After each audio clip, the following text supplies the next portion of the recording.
What's up, rat mommies and daddies? I just got home from seeing Dune Part Two, a fan-first premiere, which was almost a week before anyone else is gonna see it. Well, it's obviously some people have seen it, but before a lot of people get to see it, and I enjoyed it. I'm gonna say that right off the bat.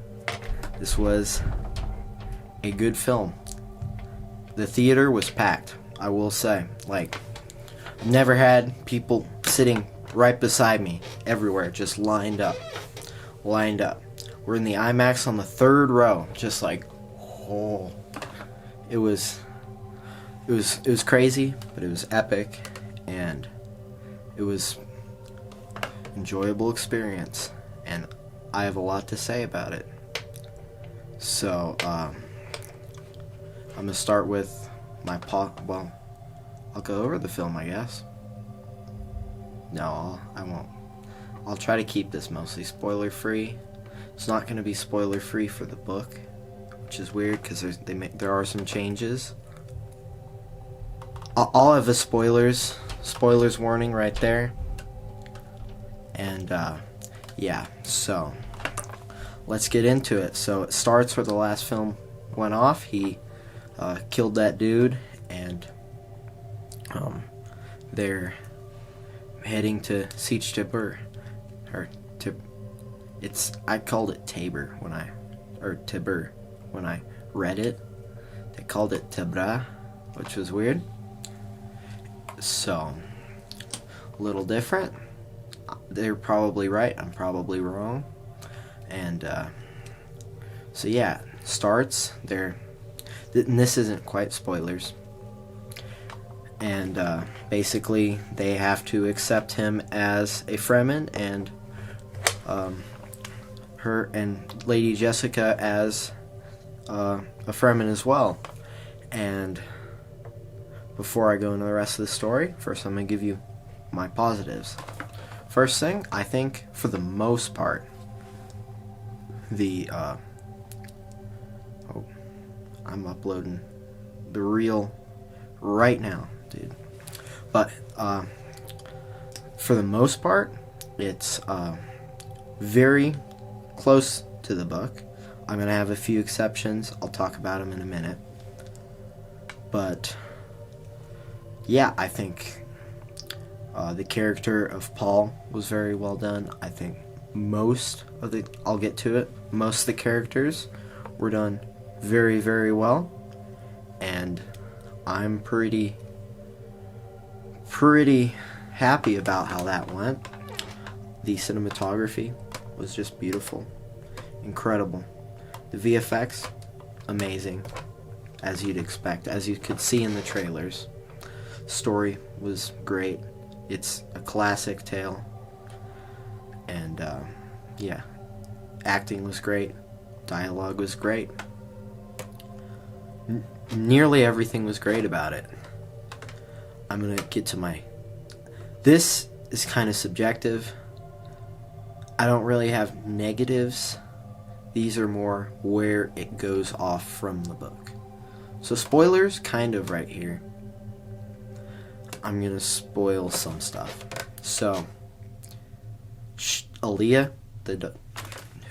which she is pregnant with, is never born in this, which she is born in the book Dune, and she is a pretty important character, actually, and she helped kill a certain person, which yeah, not spoilers yet, and she's like 5 by the end of it, or 3 or something. She's very young, but she's very intelligent, as her character is supposed to be, because she's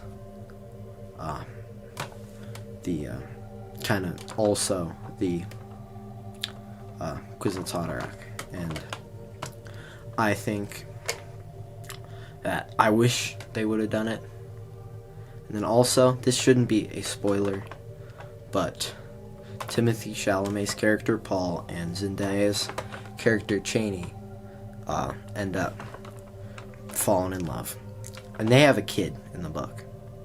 There's Leto II, and this is a spoiler for the book, not for the movie, but he ends up getting killed as a little infant baby, which is quite something for, this movie to say. My throat's really dry from all the popcorn, so I'm going to be drinking out of this epic Dune cup. But, so, yeah, it's a mixed.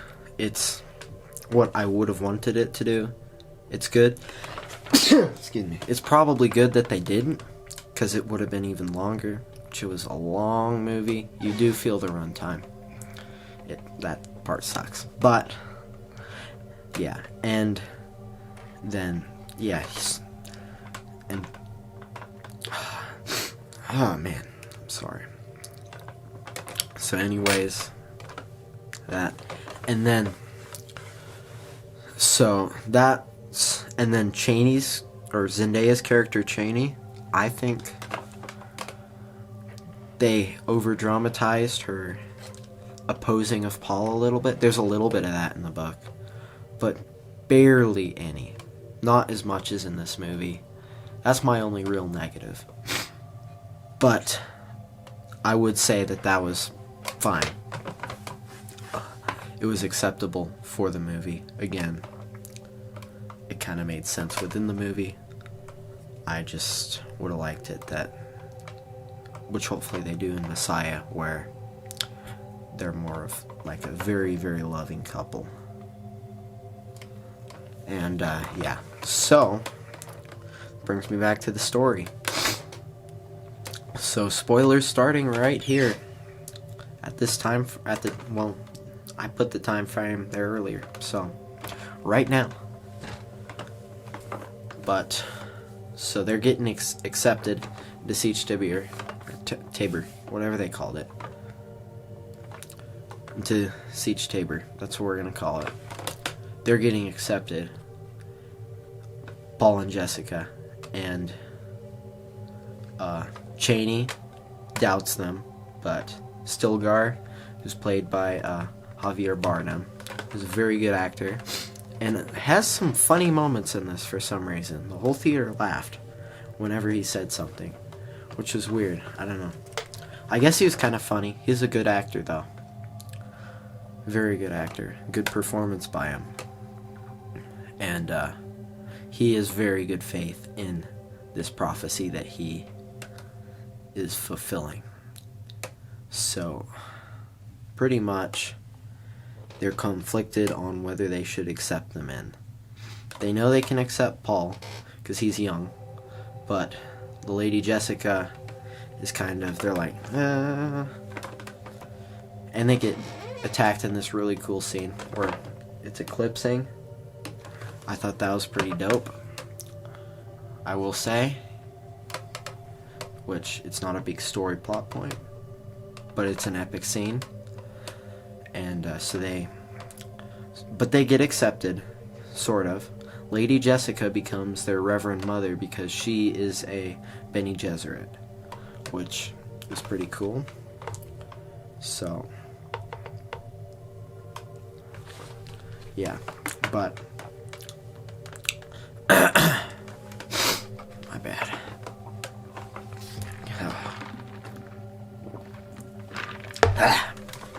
Alright. And so she is their new Reverend Mother. She nearly dies drinking the water of life. She comes back, right? Because that's how it works. And then Paul, he becomes a Fremen. He gets the blue eyes, which Lady Jessica does as well, which is spice addiction, basically. And he goes on this little quest thing, and they end up hunting down lots of the spice miners, getting revenge and weakening the House Harkonnen. And then Paul has to do a thing, a kind of a rite of passage, and he rides a worm, which is quite a cool moment. Worm riding, really cool in this movie. But, and then also he and Chaney sort of fall in love. Stuff it happens real quick, which is what I was wanting. Though I would have rather focused on their relationship rather than her just being mad at him most of the movie. So weird. But yeah, so then they go to oh yeah, it starts. Maybe one of my favorite things about this is it starts with the Princess Irulan reading one of her thingies, which is how the book, every chapter starts, reading one of her histories. And I thought that was great. I thought that was awesome. And yeah, so I was very hyped. When I saw that, I was like, no way they're actually doing it, because she was not there at all in the first one, which I guess that was just a casting thing. And I thought she did her role pretty well. And also the Emperor shot him the fourth. And then they go to this planet, and they introduce us to Feyd-Rautha, who is just a brutal character. And I want to talk about this scene because I thought it was awesome. So I'm going ahead, but so it's on this planet where it has a black sun, so it's black and white. But if you look at behind the scenes, it's filmed in infrared, and it's got some of the coolest just scenes, one of the coolest fight scenes, honestly, just knife fights, but it's in black and white, and it's beautiful, honestly. Beautiful cinematography. I thought that was just great. So, W for the cinematographer, whatever you want to call him, or her. It's a dude, yeah. This guy did the Batman, so one of my favorites, honestly. But he wins this big fight on his birthday, and he gets handed Arrakis, which Dave Bautista's character is kind of mad because he's taken over, obviously, because he's kind of the leader of the area, or of Arrakis, Dune, and which they only mention it actually being called Dune once, which is crazy, because in the book there's a lot of that. So interesting. But anyways, so they go back, they're fighting the Harkonnen and Sardaukar, who aren't really there anymore. And Feyd-Rautha is the new leader of the Harkonnens on Arrakis. So basically they go and bomb siege, because Muad'Dib, that's what they name him. That's his name in the book, Paul Muad'Dib. And he kind of he's attacking and spreading rumors that he is the Kwisatz-Haderach, which is the prophecy dude, the Messiah for them. And so he's getting a big following, right? And they go and wipe out all the sieges in the northern hemisphere of the whole planet. Just go wipe them out one by one, and end up getting siege Tabor, whatever. And so, but Stilgar's injured, and most of everybody went to the southern hemisphere, which they believe to be uninhabitable, and they rode worms down there, which is pretty cool. Meanwhile, Lady Jessica was spreading rumors that he was the Kwisatz-Haderach, and so they all follow him now, right? So he has all of the Fremen, millions and millions of Fremen, that are basically following him, and there's a conflict between Paul and Chani, or call her Chani. I called her Chani when I read it. I don't know. But, so they are, so they're conflicted. She tries to convince him that he's not the Kwisatz Haderach, but she ends up not getting to... She actually never believes him in this movie, which is weird, because they're lovers by the end of the book, by the, like, third quarter of the book. But I'm gonna have to reread it. I might reread it before I finish I might be doing both, because, man, I got so much I want to review again now for just such an amazing book. But they are like, okay, we got to make a move, and Emperor Shaddam IV actually goes to Arrakis, and so does the Princess Irulan and a bunch of the Sardaukar. And then on a big sandstorm, the Fremen, they ride their worms through it, which is a scene you see in the trailers, and attack them. They're all riding. Well, a bunch of them are riding them. So they get there. Then they also are surrounded at Arrakis, the capital of the place. And they basically, because there's millions of them, they just basically go wipe out the Sardaukar and a bunch of the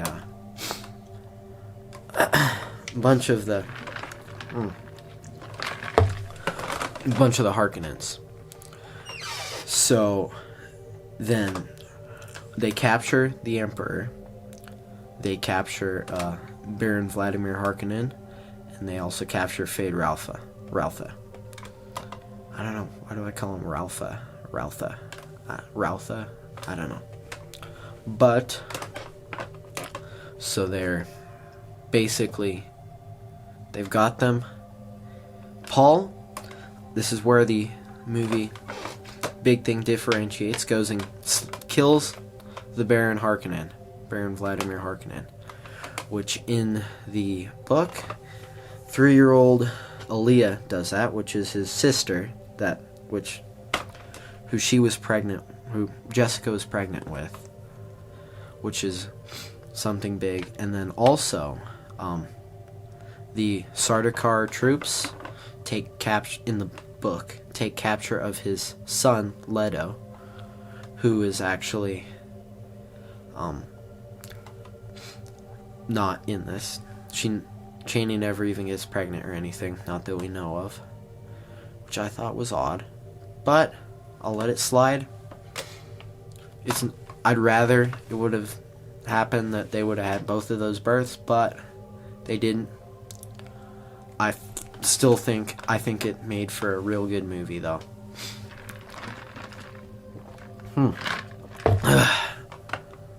But anyways, what time is it? It is late. But so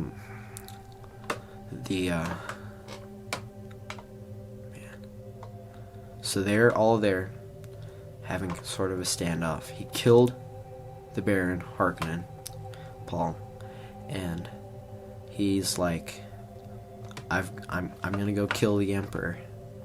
He's like, either fight me or give me your champion, just like the end of that last movie, but with a different person. So Fed Ralpha comes up, and they have this fight, and he gets stabbed, but ends up pulling it out and killing Fade Ralpha, and thus he is the Emperor. And the Shaddam IV kisses his ring, and then gives Princess Irulan to him for marriage, which you'll see in Dune Messiah. That never really comes to fruition, but they do get married and all that, so he can be the Emperor. And then, little interruption there, but where was I? So they faced off. He killed Feyd-Rautha, and now they're getting married. But in the movie, Chani just walks off and goes and rides a worm. In the book, she's crying because they killed her son. So that's a big differentiation. Kind of weird, honestly, but I'll accept it. Movie ends with the beautiful soundtrack of Hans Zimmer playing, you know, and yeah. So anyways, my thoughts. I loved it. It was better than that first one, I think, because everything came to fruition, had a lot more action. Nearly everything was better about it, even like Timothée Chalamet is a better actor. He's gotten a bit older, so that's cool. And yeah, cinematography was just beautiful. Everything about it was just so masterfully made. You know, the screenplay.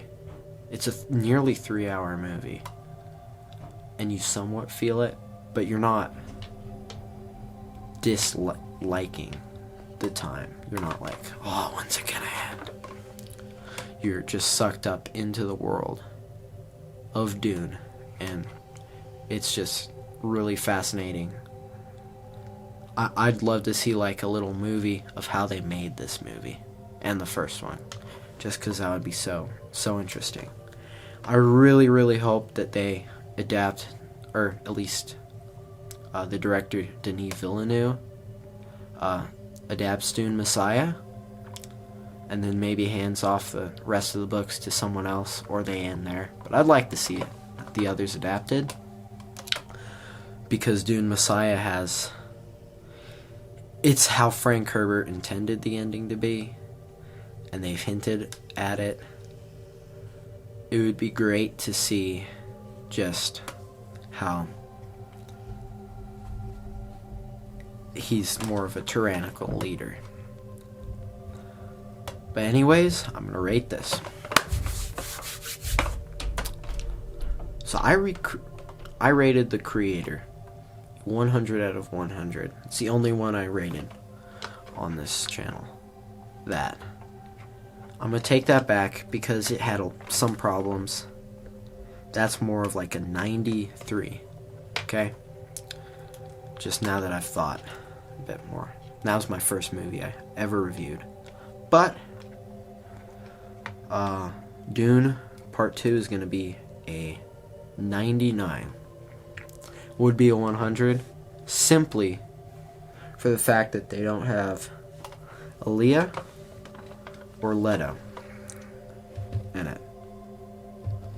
You know, I could take points off for the Chani thing, but I would have wanted to see Aaliyah or Leto, or both preferably, though we do see a little bit of Aaliyah like in the future.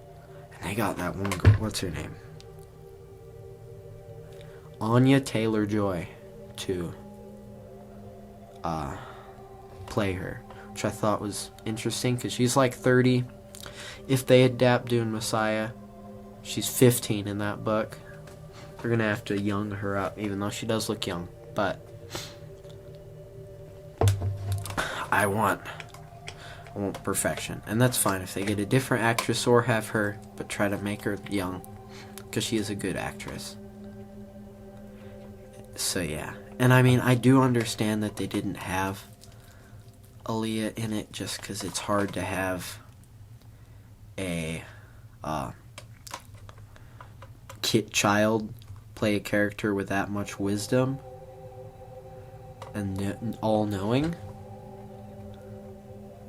And so I can forgive them for that, but they better, you know, have a bit more for what's upcoming. They might not make it for 10 years, which I'd hope they do it sooner. Though it would be good to age Paul a bit. But anyways, this is a nearly perfect movie. It's a 99 out of 100. I'll rewatch it probably when it actually comes out. And it may be a 100, may go down. Though it pretty much is a 100 for me.